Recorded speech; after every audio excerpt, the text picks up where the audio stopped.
Assalamualaikum warahmatullahi wabarakatuh. Perkenalkan kami dari kelompok The Hard Workers dari kelas IFB 2X.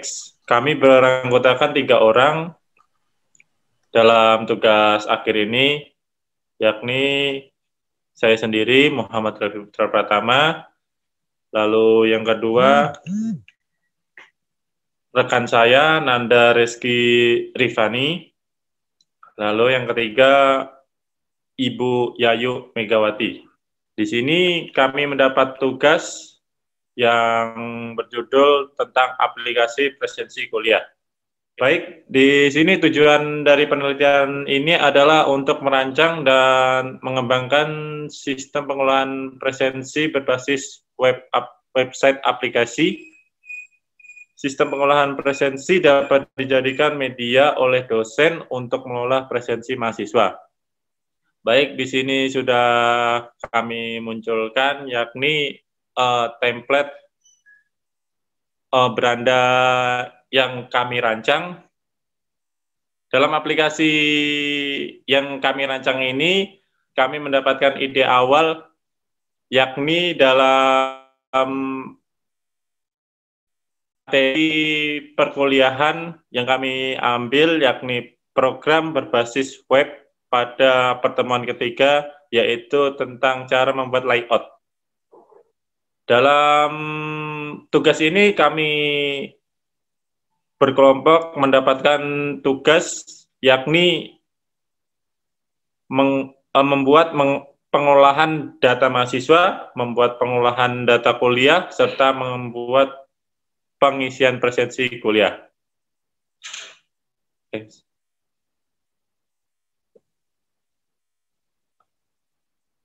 Berikut ini adalah ERD-nya yang kami pakai dalam pembuatan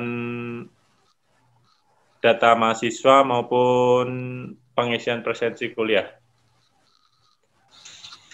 Baik, saya sudah menjelaskan tampilan depan dari aplikasi presensi kuliah. Mari kita lanjutkan ke dalam data mahasiswa. Kita klik data mahasiswa, akan muncul seperti gambar. Di dalam gambar ini sudah terdapat data-data mahasiswa yang telah diinput dari database mahasiswa. Di sini ada NIM, nama, jenis kelamin, tempat tanggal lahir, agama, program studi, serta alamat.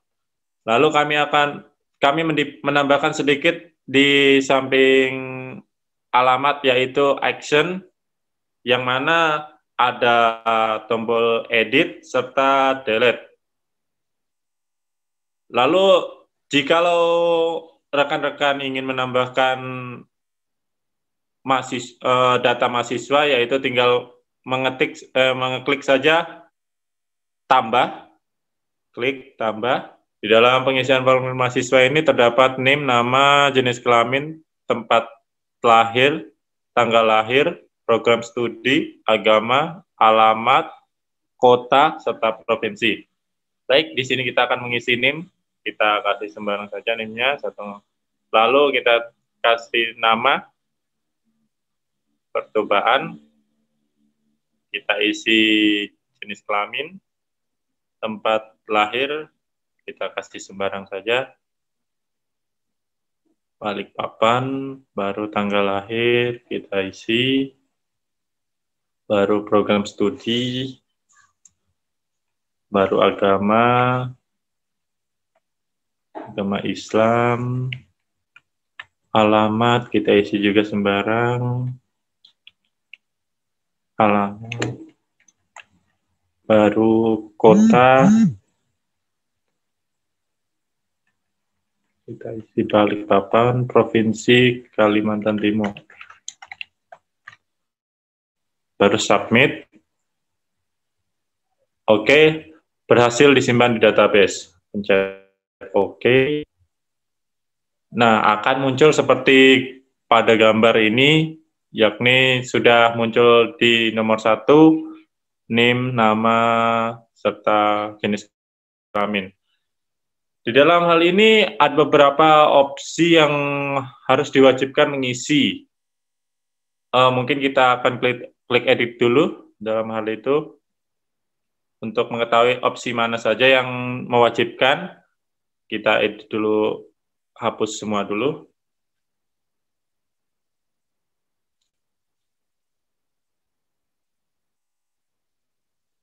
Nah, baru kita submit. Ya, yang mewajibkan diisi adalah NIM. Kita isi NIM terlebih dahulu. Apakah ada lagi yang diwajibkan? Oh ya, nama juga diwajibkan untuk diisi. Baik, kita isi nama. Baru jenis kelamin tidak usah dulu. Tempat tanggal lahir, tempat lahir dikosongkan saja. Agama dan submit. Submit. Ya, data berhasil diupdate. Dalam data ini kami mempunyai mahasiswa mempunyai kewajiban untuk mengisi yakni NIM dan nama. Namun untuk yang lain kosong karena tidak ada kewajiban untuk mengisi. Ya, selanjutnya kita akan mengetes bagaimana sih kalau NIM-nya sama. Ya, kita tambah dulu. Kita klik tambah, baru kita masukkan salah satu NIM-nya yang ada di situ, baru namanya kita ganti saja, misalnya namanya kita laki-laki. Oke, submit. Ya, gagal tersimpan, NIM sudah terdaftar. Ini adalah perintah jikalau NIM mahasiswa sudah terdaftar dalam database mahasiswa. Jadi dalam hal ini di sini jikalau NIM-nya sama, maka proses penginputan data akan gagal. Namun jikalau namanya sama, tidak akan gagal.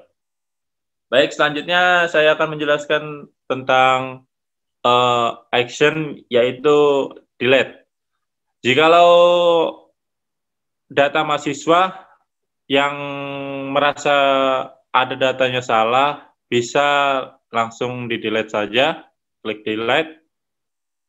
Nah, maka data mahasiswa akan hilang dari tabel data mahasiswa.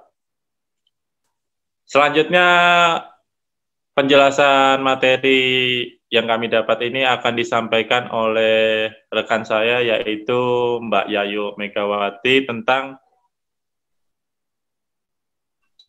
jadwal kuliah.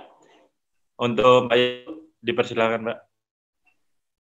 Oke, sekarang saya akan melanjutkan presentasi dari rekan saya. Saya di sini akan menjelaskan tentang jadwal kuliah. Nah, untuk menjelaskan data kuliah, kita klik dulu jadwal kuliah. Ini adalah tampilan dari data presensi yang sudah kita inputkan di dalam tabel kuliah. Nah, di menu ini kita juga terdapat ID, nama kuliah, nama dosen, program studi, fakultas, waktu kuliah, dan terdapat menu action. Di sini dalam menu action ini ada absen, show list, edit, dan menu delete. Nah, di sini juga kita bisa menambahkan jadwal perkuliahan di sini dengan menekan tombol tambah. Kita tekan dulu tombol tambah. Nah, di sini ID kuliah ini bisa kita masukkan, coba masukkan ID kuliah. Kita masukkan dengan angka 1, 2, 3, 4. Lanjut kita masukkan nama kuliah, nama perkuliahannya. Kita coba masukkan. Basis data. Lanjut kita masukkan nama dosen.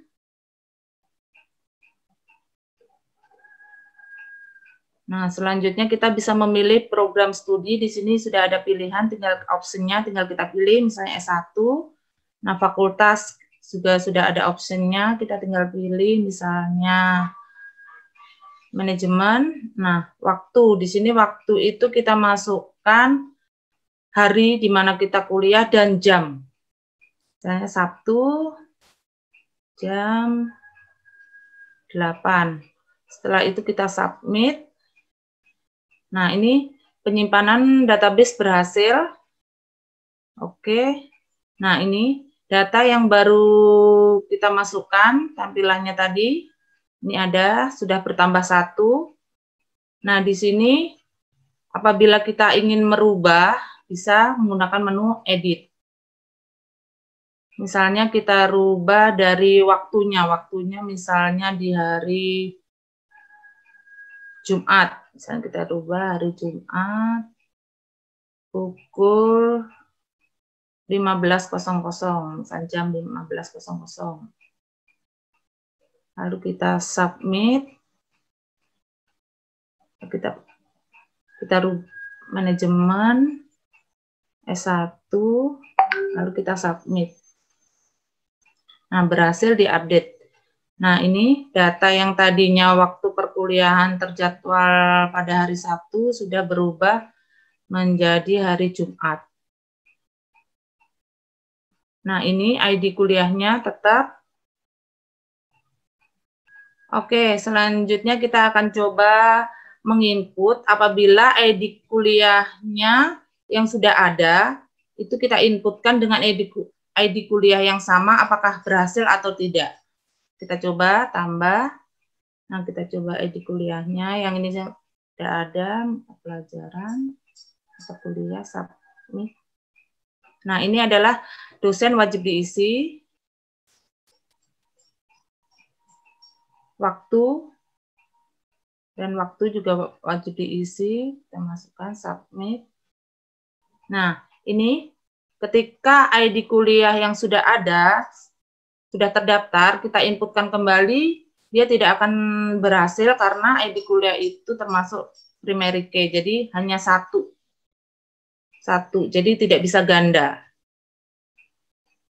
Nah, selanjutnya kita coba ke menu delete. Nah, di sini kita coba yang sudah kita input tadi, kita klik menu delete. Nah, ini berhasil kita delete. Nah, untuk selanjutnya, untuk menu absen dan solis ini akan dilanjutkan presentasinya oleh rekan saya atas nama Nanda untuk masuk ke pengisian proses si absen perkuliahan. Oke, aku lanjut ya. Ya, lanjut.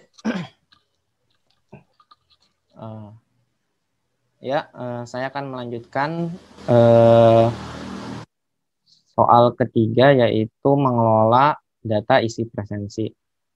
Dalam aplikasi ini, untuk mengelola isi data presensi, berada di tombol action absen untuk menginput isi presensi, dan tombol show list ini untuk menampilkan data isi presensi sesuai dengan ID kuliah masing-masing.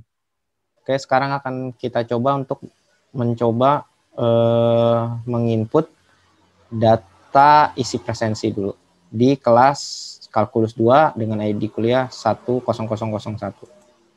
Kita klik tombol absen. Nah, ini adalah tampilan dari aplikasi formulir presensi. Terdapat ID kuliah, nama kuliah, NIM, waktu masuk, waktu keluar, dan kelas. Oke, karena kita mengklik absen, pengisian absen di ID kuliah 1001, dia secara otomatis akan tampil di sini dan tidak bisa kita edit karena read only, sama, nama kuliah juga sama, dia hanya read only aja, sudah otomatis sesuai dengan tombol absen yang kita klik di bagian yang mana. Kita hanya tinggal menginput NIM. Misalnya saja saya akan menginput NIM saya 1911117. Waktu masuk sekarang, waktu keluar misalnya sejam kemudian. kelasnya IFB2X. Oke, sekarang saya akan submit. Ya, berhasil disimpan di database. Nah, ini data yang kita input tadi akan masuk tersimpan ke dalam database tabel bernama isi presensi. Kita klik OK. Nah, untuk melihat list presensinya, kita mengklik show list, tombol show list di sini untuk menampilkan data presensi yang sudah kita inputkan tadi di tabel isi presensi. Ya, ini adalah tampilan dari jika kita mengklik tombol show list tadi, dia akan menampilkan tabel yang berisi data dari database tabel isi presensi. Ini dia yang sudah absen tadi, ada Yayu, Nanda, Muhammad Rafi, dan Nanda juga. Ya, ini yang tadi barusan saya input tadi. Kalau yang sebelumnya ini yang sudah yang sebelumnya pernah kita input. Ini penjelasannya tentang ID kuliah, ada nama kuliahnya apa, dosennya apa, jurusan sesuai dengan tadi yang tombol show list mana yang kita klik, dan juga waktu. Di sini juga terdapat tombol actionnya yaitu delete untuk menghapus data mahasiswa yang absen di kelas ini atau di ID kuliahnya ini. Sekarang kita coba untuk menghapus data yang tadi kita input. Kita klik.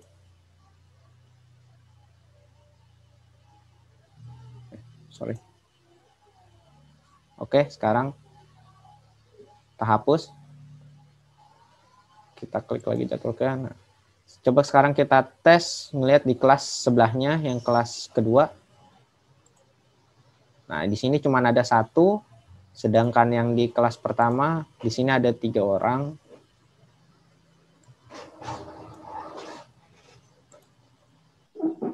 Oke, kalau kita lihat di sini dari kelas yang berbeda ini ada nama yang sama, misalnya Nanda Reski di kelas 10001 dan ID kuliah 10002. Kita lihat dengan nama yang sama. Berarti kita bisa menginput dengan misalnya NIM yang sama, bisa kita input di kelas yang berbeda. Dan juga kelemahan itu merupakan kelemahan di aplikasi ini. Yaitu kalau misalnya NIM ID yang sudah diinput ini, 1 orang ini sudah absen, terus ketika dia mengklik absen lagi, misalnya klik,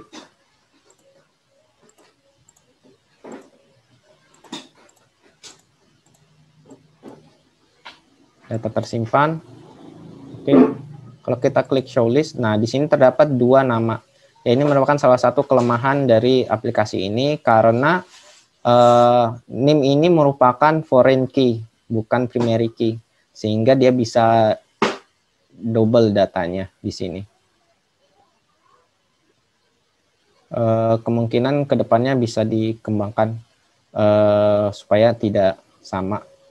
Ini bisa terjadi karena data yang kita input dalam isi presensi masing-masing kelas ini masuk ke dalam satu database yang sama, yaitu tabel isi presensi. Formulir isi presensi di aplikasi ini tidak akan bisa diinput kalau data mahasiswa belum dimasukkan ke dalam database tabel mahasiswa. Langsung aja coba contoh. Kita masukkan 1, 2, 3, 4, 5.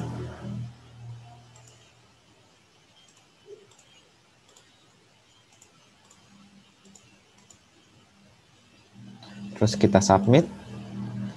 Ya, gagal disimpan. NIM Anda tidak terdaftar. NIM yang tadi saya masukkan tidak terdaftar di dalam database tabel mahasiswa.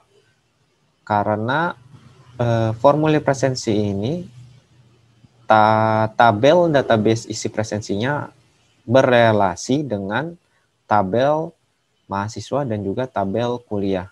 Sehingga kalau misalnya NIM yang kita masukkan ke dalam formulir isi presensi ini tidak terdaftar dalam tabel mahasiswa, itu tidak akan bisa kita masukkan ke dalam tabel isi presensi ini atau formulir isi presensi ini.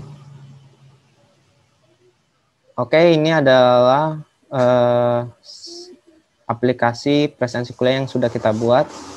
Untuk memang dalam aplikasi ini yang telah kita buat ini masih banyak kelemahan dan masih banyak yang perlu kita tingkatkan lagi ke depannya. Oke, sekian dari kami, kelompok The Hard Worker. Assalamualaikum warahmatullahi wabarakatuh.